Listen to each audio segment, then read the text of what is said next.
Welcome to the Ronin Club. Thank you for tuning in to the Philosopher Podcast. My name's Omar, if you don't know, and I am just yapping. So, I want to mention something. Something that is near and dear to me. But before we do, let's go ahead and chime in. Oh boy, I forgot to chime in on a quote that I read this week. If you want to find out what a man is to the bottom of his core, give him power. This is by Robert Ingersoll.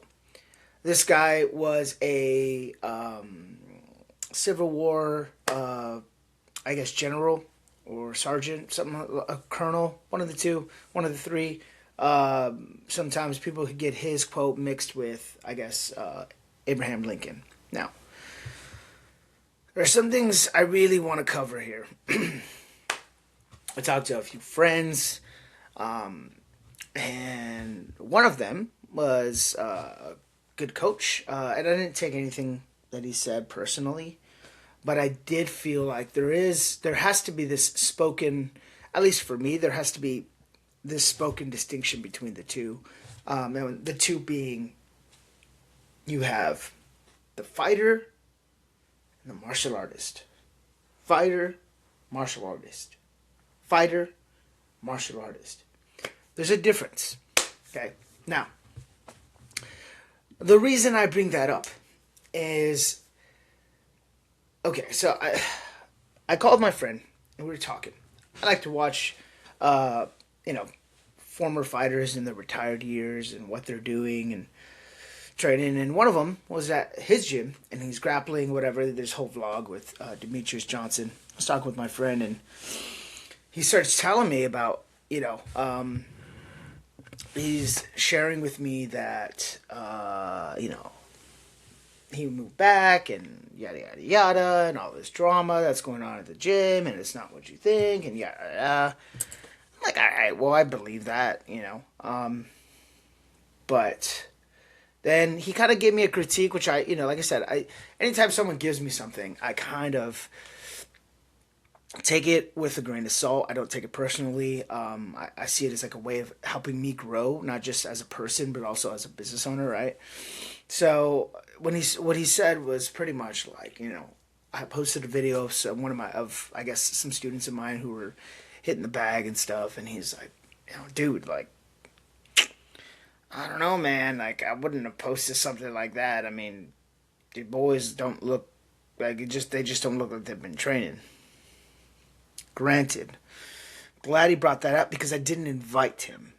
Right now, my gym, Philoso, as I've mentioned before, is not for the trained fighter. It's not for, like, for example, I'm not going to invite my brother or my buddy Victor or any of the fighters that I trained with to come to my gym and train under me, because they are not at that level. They're already past that caliber, right?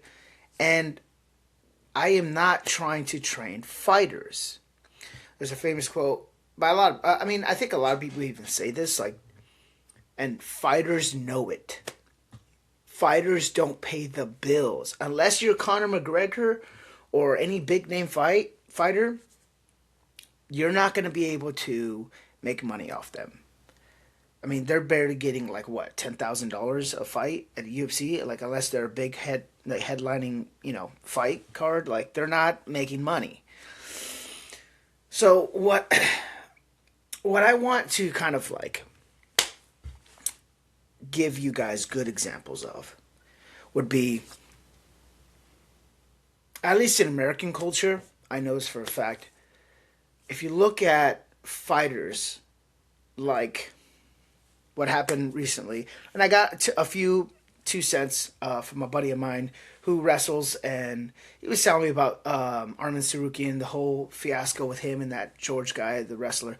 This is wrestling, right? So these guys are wrestlers. But there's like a transaction that happened before that where there was like, I guess he said that he can submit, or not submit, but take down Armin and embed him. And like, I guess there's also that culture barrier that's very, I guess it's just different, right? Like you can't, there's just certain cultural things you can't do to people. And like, it's like, for example, when Conor McGregor was bad mouthing Khabib, and then at the end of his fight, he was like, dude, it was just all for selling the fight, and Khabib took it personally, right?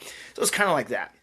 And there's that barrier where there's also, finances that are involved because it's a promotion, right? RAF is a wrestling promotion, American wrestling. So anyway, that to be said, the distinction between a fighter is someone who gets paid to fight and to sell fights and to beat people up. By all means, it's very, very, like, rough. So, of course, there's going to be rough characters. But the makeup of a martial artist is completely different. And I'll give you a good example of that. Someone that I look up to is guys like Dwayne Ludwig, Bas Rutten. These martial artists, like, yeah, Dwayne Ludwig was a fighter. I mean, there was times where he was on, The Ultimate Fighter and, like, almost duked it out with certain people, right? But he had to, like, temper himself down. He didn't get out of control. He was in full control of his like, mind, right? Of how he's going to allow himself to go, how far he would allow himself to go. Now, the reason I bring this up is because there's so much of this fighter energy that spills over, and it gives martial arts a bad name. And the reason I bring that up was when my buddy was talking to me about my fight, my martial arts business and what. And like I said, the shoe didn't fit, so I kicked it off, right? It's like, okay, well, that's not what I'm not trying to market to athletes. I'm trying to market my business to people who have no experience. When you're training someone with a fresh slate, it's a lot harder than teaching someone who knows what they're doing. Because if they don't like what you're teaching, they're like, nah, this guy's stuff is whack. I'm going to go to someone else. It's easy because I could just go teach someone and give them all the tools that they need to learn how to fight, and then allow them to get creative with it, right? So when he had said that, it didn't really attack me, but this brought me back to this moment where I started thinking to myself, like, dude, what's the difference between, like, what I'm teaching and what people want, right? Now, people think they want to be fighters. There's just so much to this. I can't really get down in, like, a short time span. But there's so many people that want to be fighters, but they don't have the mental makeup for it. Okay? I was one of those, right? There's so much that goes into that fighting that you can't, eventually you just can't. Like, it'll break you. But that kind of behavior might be normal for the fight business, but it's different, and it does not transcend over into martial arts well. It's not like, because there's no code. You're a pride fighter, like a prize fighter. Like, you just fight for money. That's it. There's no, like, there's Rocky stories, many Rocky stories. But then when they get money, you start to see them flaunting it, driving around, all this stuff. Like, that's fine. That's not a martial artist. That is a fighter. Distinction. Another distinction would be, it would say, like Bruce Lee, martial artist. The way that they live their life, right? The way that they're living their life. Now, this is the most cringe thing ever. But it's like the easiest way to do this, to describe what I'm trying to get at, is to segue into the next chapter of this, right? So this connects to something darker within martial arts, and this is across the board. McDojos, karate, kung fu, taekwondo, Muay Thai, judo, wrestling, jiu-jitsu. It goes across the board. There is a culture and a cult trap mentality in these locations. I've been to Kempo Karate. There's like, oh, we don't do that here. We don't do low kicks here. Like, at least the location I was at, they didn't want certain things. I was a kid, and I was like, this is dumb. This is making no sense. Same thing with Taekwondo. My dad took us out of the Taekwondo Federation because our gym was part of like a WTF, which is World Taekwondo Federation, and to be able to do that, you have to abide by certain rules. And it's like, I get it, because you don't want people, hurting each other and throwing leg kicks and doing essentially kickboxing moves on kids who are just doing Taekwondo. I get it, right? There's rules to that. But with those rules comes some kind of like weird, like, I'll give you a good example. I'm only using jiu-jitsu because it's popular right now. I don't know how many people are flocking to, Taekwondo gyms. You got a few people who are going into Muay Thai gyms, but even when people go to the Muay Thai gyms, so there's this weird awkwardness in the room. Like everyone knows, okay, we're gonna get hit. It's gonna be kind of tough, right? Now I bring that up because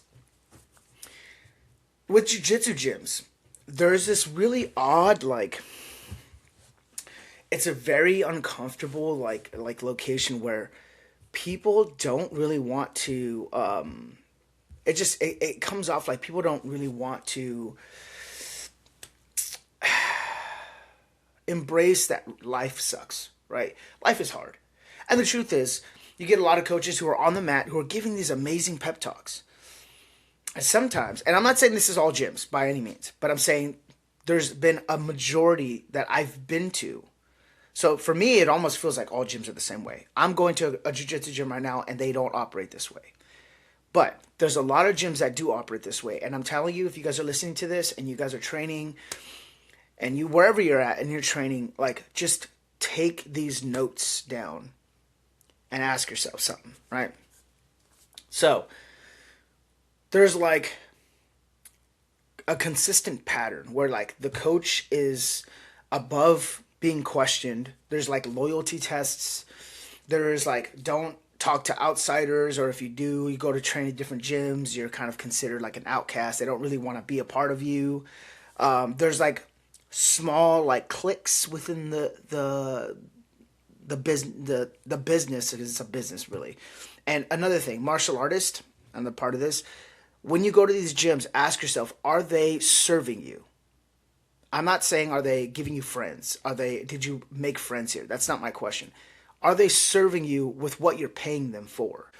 Obviously every gym, there's uniforms. That's a given. There's uniforms. There's, some kind of code of conduct.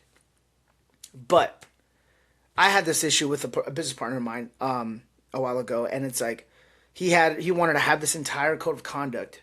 I want to get into this as well, but it's like he wanted to have this whole code of conduct thing with like, how do you have a code of conduct and be and not believe in anything, right? Because it's just like, this is like a whole different topic, but we're gonna get a little bit into it toward the end. So with that being said, it's like you have people who are like, it becomes, and I hate to say it, but I've been doing this a long time. It becomes groupthink. Everyone's happy. It's almost like a euphoric environment. Everyone's happy. Everyone's like, yeah, what's up? Life is great. Da, da, da, da, da. But then outside of that, it's like church. It's exactly like church. This was funny. It is exactly like church. Now, the awkward thing about that is that I kind of sit on the sidelines and I'm just kind of like, my eyebrows up. I'm just kind of like, this is a little sketch, right? This is just a little weird. Because with that becomes like devout loyalty, right? And it's almost like the coach, whatever the coach does, whatever martial art they do, is above the law. At my gym, there's some police officers that came out and trained. I know I'm not above them, right? Even at the gym I go to, there's a lot of police officers that go there. I know I'm not above them, right? So like, even if they were in military, I'm not above them. Like, all it takes is, if we were on the street, they can easily, and I wanted to attack them, they can easily pull out a gun and pop, right? Anybody can pull out a gun and shoot you. So your martial arts can't stop a bullet. That to be said, that's why that real sports and organizations use safeguarding rules to observe and any corruptible type of interactions between people.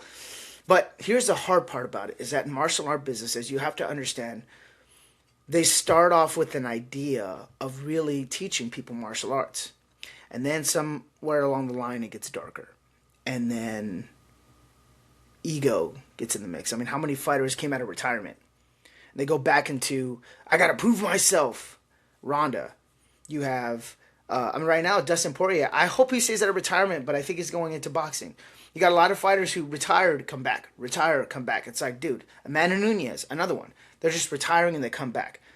And I'm saying this because it's like, it's hard to kill off that fighter in you, and I get it.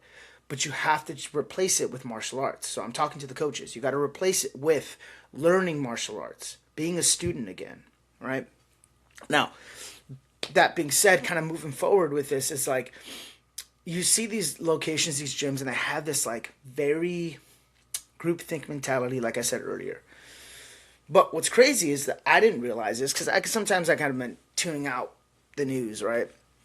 And I saw that apparently there is allegations against the BJJ culture. This is kind of funny, but it's like the BJJ community. There's been multiple sex allegations, and now to one coach, and then other coaches down the line, and then more and more. And these are high level like competing coaches, right?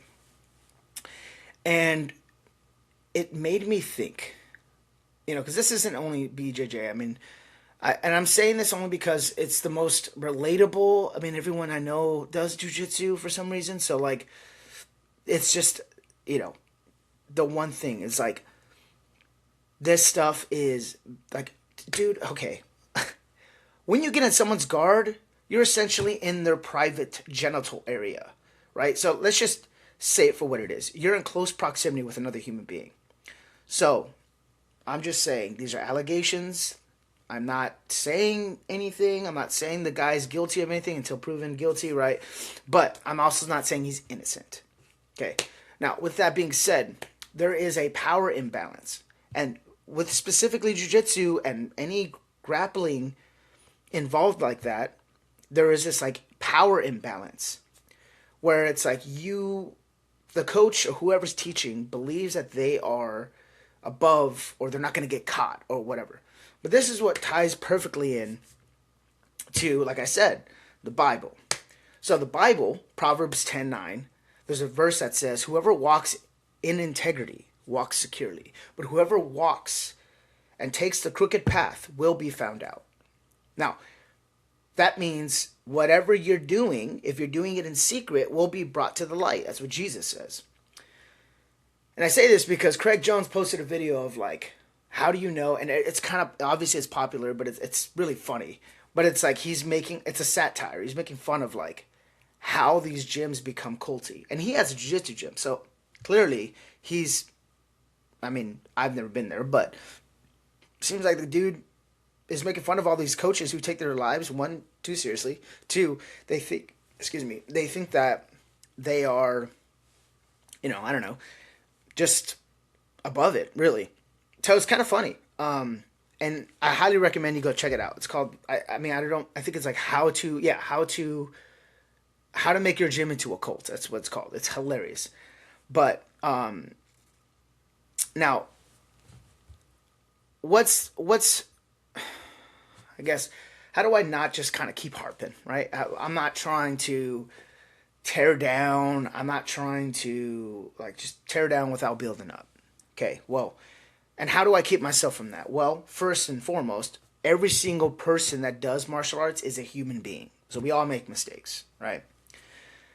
That being said, I'm a human being. I am not perfect, but I realize I am a father first. I am also a servant created in God's image. Period. I do martial arts. I am not owned by it. Martial arts is fallible, and you can only do it for a short amount of time. I mean, you could do it for the rest of your life, but I mean, what happens if you get injured? What happens if you get a sciatica nerve or you get a hip replacement? Now you got to be out for a couple months, and then you gained weight, and now you got to lose all that weight. By then you're losing weight. It takes 2-3 years. You get your surgery by, I don't know, say 50 something years old, and now you're in the middle of your 50s, and your body is aching more than it was before, right? Like, there is different elements to it. So you can't just rely on your physical capabilities. There's also another Bible verse where Paul the Apostle is talking to Timothy, and he's saying bodily exercise profits little, but spiritual exercise is of much gain. So the reason I bring that up is because I realized this because I've had 2 heart surgeries. I was diagnosed with a blood condition. That means that my blood clots abnormally. So it clots faster than other people's blood. So I got to take blood thinners, which means I can't do hard sparring, which means I got to be very careful in what I do. And it sucks because I feel like an egg. Like everywhere I go, I'm like, oh shoot, did I get a clot? You know what I mean? Like it's kind of funny, but it's the reality of it. But most gyms, they don't value that. They value belt worship, which is kind of a capitalistic way of running a business, I guess. I mean, I get it. There's retention, you get to see where you're at, but it's also subjective. You don't know where you're at. And in that Craig Jones video is hilarious because he's like, oh, you want to learn leg locks, or you want to learn this, then come help me move my furniture, or you know what I mean? Like the divorced dads are going to police the mats. Like there's this like weird hierarchical like structure in gyms where it's like you have the new students and you have the pre-vets, the people who are about to be veterans, and then you have the veterans who are pretty much friends with the owner, and the owner has them come like every single day for free training, and they don't pay a bill. And I get it. If my brother or my friends from California that were training, and I was living in California, I had my business out there, I wouldn't charge them to come and train. If I had fight practice at my gym, I wouldn't have them pay me because they're my friends. So I get that. I understand that. But as I was saying, like you can't mesh all these together. You just can't. It becomes messy, and you have to have that distinction between I'm teaching martial arts or I'm going to be a fighter. And this is where it's like the physical part of it only goes so far, because what happens if I get really ill, right? Or what happens when I have a student who's a white belt for 5 years, right? And he's like, bro, I'm paying you. Like, am I at that level? What happens is that student becomes dependent on the coach. Oh, my coach didn't say I'm ready to be a blue belt. Like, man, I've thought so many times, you know what? I'm gonna go get myself a brown belt. I'm just gonna go buy one, because you could do that. Like, you could easily do that. Yeah, you'll get caught on the mat, but you could easily do that. And it's just funny because we have it in our minds to think that a lot of people owe us time and money and energy, when all we're doing is really providing a service.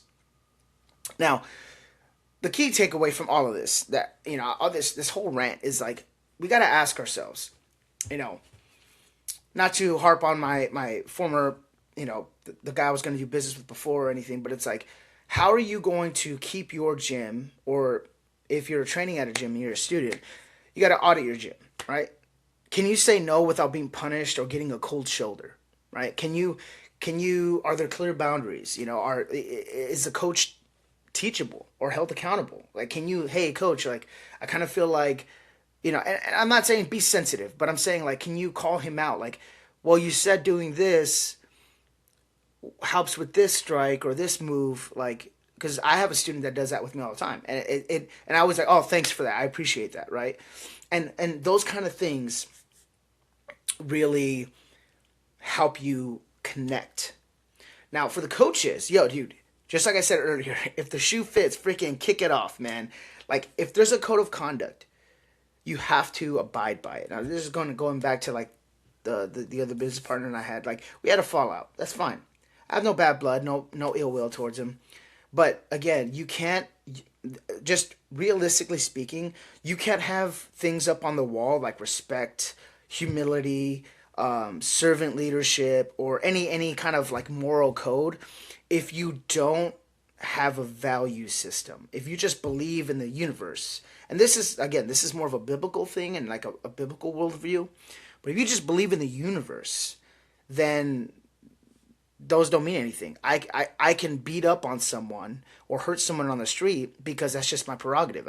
That's what I do. It's what makes me feel seen. That's what makes me feel human. That's my point. It's like there has to be something there where you can say, okay, I am messing something up here, right? As a coach. So, again, is there consent for this? Is for the coaches. Is there consent for corrections? Are you going to be accepting some kind of correction? Someone calls you out, like, hey, I thought you taught this instead of that, right? Or, hey, what is my trajectory to get here? What is my trajectory to get there? Right.